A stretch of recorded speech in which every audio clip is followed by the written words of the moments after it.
O Supremo Tribunal Federal marca julgamento para discutir a proibição de bloqueios e invasões aos prédios públicos. Essa decisão foi do ministro Alexandre de Moraes, após a Advocacia Geral da União identificar ameaças de novas manifestações. E para falar sobre essas medidas do STF, nesse cenário de crise em Brasília, a gente conversa agora com o Dr. Ivan Sartori, que presidiu o Tribunal de Justiça aqui de São Paulo. Tudo bem, presidente? Muito obrigado mais uma vez, como sempre, por atender a Jovem Pan. Bem-vindo. Muito obrigado, Tiago. Muito obrigado, Adriana. Cumprimento o Roberto Mota também e todos os nossos web espectadores e telespectadores. Muito obrigado. Bom, presidente, o que é possível fazer a partir de agora, depois daquelas cenas lamentáveis que vimos no domingo, para que cenas como essas não se repitam? Não só em Brasília, mas também a outros prédios públicos pelo Brasil. Tem essa discussão sobre torres de energia também e outros setores que podem sofrer algum tipo de ataque. Agora já providências, já depois da porteira já arrombada, né, já aberta, agora foram tomadas as providências, né, com essa intervenção, e eu acho que essa intervenção até veio bem, né? O Congresso aprovou de uma forma bastante irregular, evidentemente, artigo 34 terceiro, artigo 49 quarto.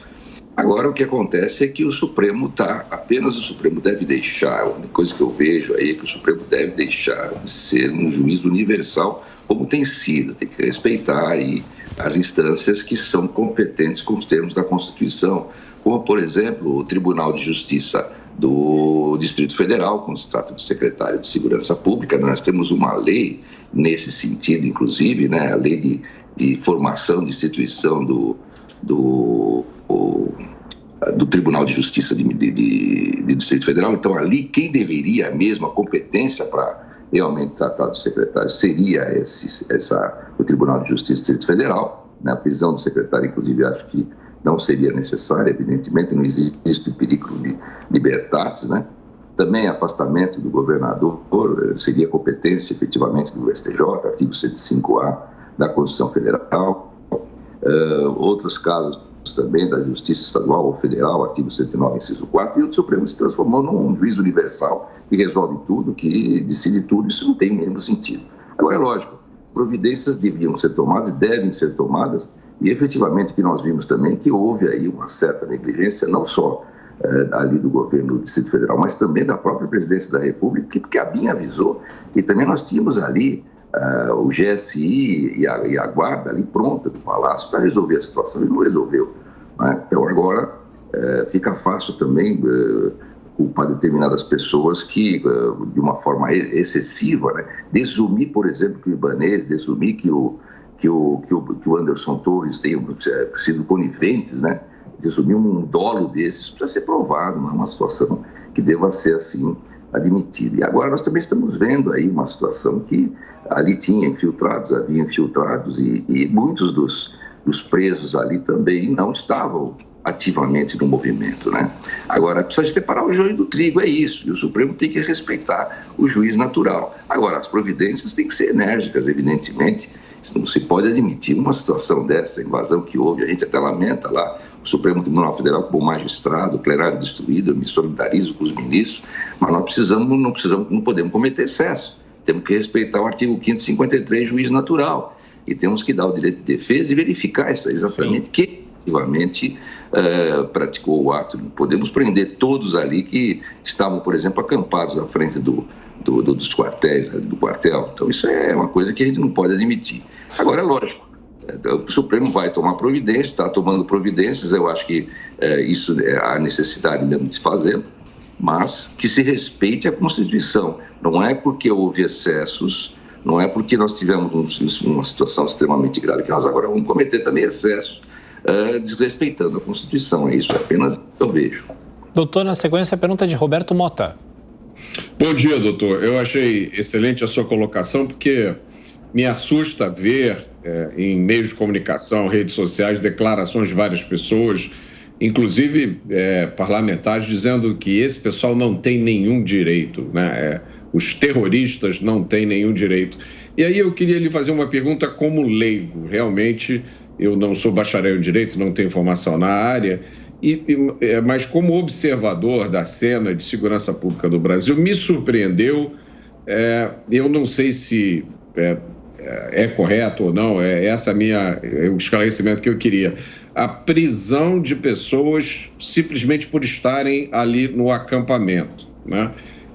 E a segunda coisa que me surpreendeu foi o confinamento dessas pessoas, homens, mulheres, adultos e crianças no mesmo local, o que eu imaginava que feria frontalmente vários artigos, né, da legislação penal brasileira, processual penal. Eu sou leigo nesse assunto. Eu queria pedir o seu esclarecimento a respeito desses dois pontos. Em primeiro lugar, a gente não pode falar em terrorismo, né? Porque a Lei 13.260, de 16, que trata do terrorismo, está lá, claro, o artigo 2º diz que o terrorismo tem que referir a xenofobia, discriminação, preconceito de raça, cor, etnia, religião. E não é o caso, não é? Além do que, o próprio parágrafo 2º desse artigo diz que dessas situações de manifestações políticas não há que se falar em terrorismo. Então, aplicar-se-ia aí, no máximo, né? Os dispositivos que vieram do Código Penal, com aquela nova lei que introduziu artigos substituindo a Lei de Segurança Nacional, a 14.197/21, então aplicar-se os 359L, que é a abolição aí violenta do Estado Democrático de Direito, então de 4 a 8 anos. Agora, esse confinamento, essa prisão das pessoas que estavam à frente do quartel, é manifestamente ilegal, inconstitucional. Quando não se soube quem efetivamente praticou os atos violentos que ali nós vimos essa semana, então, não sabendo exatamente o que praticou, resolveram prender todo mundo, né? Isso é um excesso gravíssimo, isso é uma situação que é deplorável. As pessoas estavam simplesmente na frente do quartel, sem nenhum movimento, sem absolutamente fazer nada, né? E foram incluídas aí, né? Lógico que os vândalos, aqueles que praticaram o ato, devem ser presos, devem ser punidos, têm direito de defesa, devem ser punidos, mas têm direito de defesa. Agora, as pessoas que estavam à frente do quartel estavam num protesto lídimo, né? Artigo 5º, inciso 16 da Constituição, protestando pacificamente, se manifestando pacificamente. Essa própria lei aqui, a 14.197/21, ela, quando introduz esses crimes, substituindo a Lei de Segurança Nacional no Código Penal, ela fala no 359-T que não constitui crime isso. Esse tipo de manifestação não constitui crime. Então, está havendo um excesso.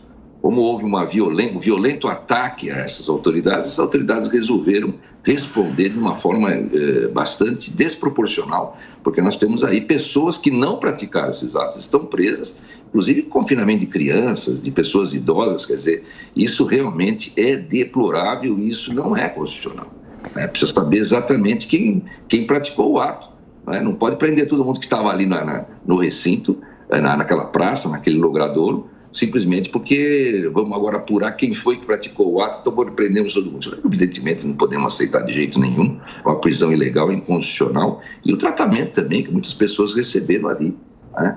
Agora, a gente fica preocupado, porque houve, inclusive, segundo a gente vê aí na internet, isso precisa ser apurado, porque nós não sabemos exatamente quem praticou esses atos, alguns já foram identificados, mas nós temos notícias aí de alguns infiltrados também, lá da esquerda, algumas pessoas que ficou claro ali por alguns posts que a gente vê na internet, alguns vídeos que a gente vê na internet. Não posso afirmar, porque evidentemente não é uma apuração oficial, né? Mas o fato é que a gente tem que aguardar essa apuração oficial para saber exatamente o que aconteceu, quem financiou isso, quem realmente praticou esses atos, se tem gente do outro lado também, quem são essas pessoas. Agora, prender todo mundo de baseado, porque não se sabe quem praticou os atos, isso evidentemente é manifestamente inconstitucional. Agora, em relação a quem efetivamente depredou os prédios públicos, sim, nós temos que ser rigorosos, respeitar o direito de defesa e o juiz natural. O Supremo não pode ser mais um juiz universal como tem sido. Isso não é democracia. Isso está fora da Constituição. Artigo 553, ninguém pode ser processado senão pelo juiz natural, o juiz que realmente é o competente para aquele caso. Nós temos, claro, casos claros aí do artigo 109.1A da Constituição Federal, que acomete ao Superior Tribunal de Justiça a questão do governador. Temos essa lei da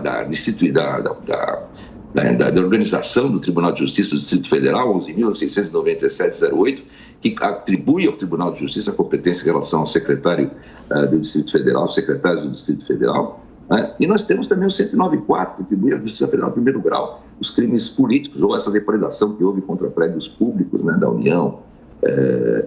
E aí cabe à Justiça Federal. Nós temos o artigo 109.4. Agora, o Supremo resolver ser o único juiz universal no Brasil, isso não tem o mínimo sentido. Está fora da Constituição. Isso nós não podemos aceitar, com todo o respeito que merecem esses ministros. E, presidente, mesmo com a intervenção federal, o senhor concorda, acha que o governador de Brasília, Ibanez Rocha, deva permanecer afastado e concorda com a prisão de Anderson Torres, ex-ministro, ex-secretário? Absolutamente, discordo completamente. Não é? Você presumir que o governador e que o secretário estavam mancomunados, coniventes com esses vândalos, isso é realmente você já taxar uma acusação, já decidir que eles são culpados. Né? O crime tem que ser provado. Seria um crime, efetivamente, deveria ser provado. Você não pode presumir que o sujeito cometeu o crime. Tem que haver prova. E não há prova nenhuma nesse sentido. Agora, se houve negligência, é outro problema. A negligência é essa também que pode ser atribuída ao Planalto. Né? O GSI falhou, a ABIN avisou. O ministro da Justiça também já sabia da situação e não tomou providências. Então, negligência houve de todos esses lados, pode ter havido. Agora, presumir que o governador e que o secretário estavam coniventes, mancomunados, isso é um absurdo. Não é? A má-fé, o crime não se presume, ele tem que ser provado. Além do que, qual o resultado útil disso? Já houve intervenção na Secretaria de Justiça, né? Secretaria da Justiça, da Segurança Pública no Distrito Federal, já está sob intervenção. Qual é a dificuldade de o governador permanecer? Qual é a negatividade? Qual é o obstáculo de o governador permanecer no cargo? Ou de se prender o secretário? O secretário, nem existe perigo libertatis, né? Qual é o perigo que ele está oferecendo? Ele está afastado do cargo. Não existe perigo libertatis, né? É uma perseguição política, com todo o respeito que merece. O ministro, que foi ministro, e o secretário foi ministro, inclusive, me parece, do Bolsonaro. Então, agora o Ibanez também, o Ibanez foi eleito. Não pode ser afastado pelo Supremo sumariamente dessa forma. Né? Precisava haver uma certeza absoluta. E não há essa certeza. Né? Que se punam os responsáveis efetivamente pelos atos praticados, que se apure a conduta do secretário e do governador, mas o afastamento e a prisão são absolutamente ilegais e inconstitucionais, a meu ver. Doutor, uma última questão. O senhor fala em punição exemplar para quem depredou os prédios, mas a gente se lembra que em 2013, nas manifestações, quando a gente tinha também as depredações, as pessoas eram presas, ficavam 2, 3 dias presas, às vezes uma semana, até um pouco mais, mas eram soltas, respondiam em liberdade e tal. A lei é frouxa em relação a isso? E isso pode acontecer agora também? Olha, não sei o que pode acontecer. Eu sei que como a depredação foi de altas proporções, inclusive pegou os 3 prédios, 3 poderes, né? Eu acredito que haja uma resposta mais severa, né? Em relação a essa situação. Mas hoje você vê que a criminalidade, a segurança no país está completamente comprometida. Né? A gente não tem mais segurança no país. Mesmo está passando aqui na Marginal e um arrastão aqui, ontem, segunda-feira, o pessoal no trânsito levando todo dinheiro, quebrando o vidro e levando as coisas das pessoas. Então nós não temos segurança nenhuma aqui. Por quê? Porque a lei é frouxa. Assim, não é que a lei é frouxa. Nós temos aí a lei de execução penal que simplesmente não deixa com que o preso cumpra a pena. O preso não cumpre a pena com a lei de execução penal.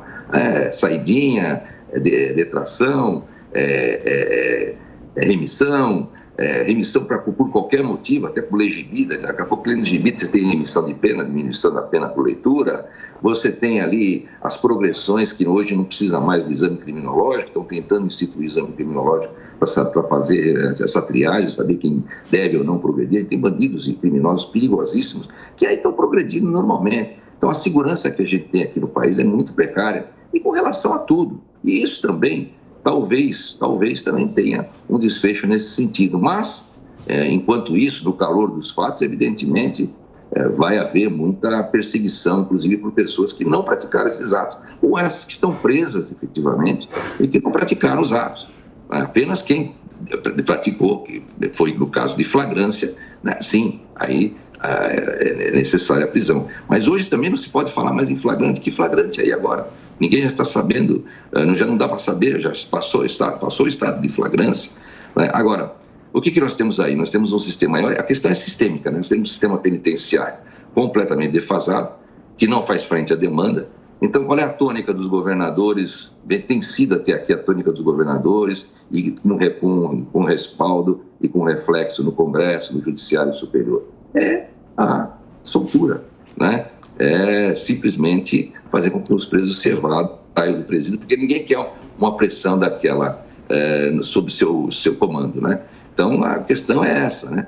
É desencarceramento, é a política do desencarceramento. E aí nós temos uma situação como essa do país, que é gravíssima, a segurança pública completamente comprometida, isso acaba efetivamente com todas as esperanças do povo e toda a situação que se possa empreender, a economia também acaba ficando comprometida e tudo mais.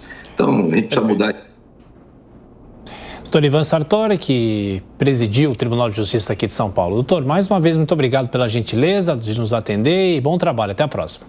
Muito obrigado, Tiago, Adriana, Roberto Mota. Um abraço a todos aí, bom trabalho. Obrigado, senhor. Abraço.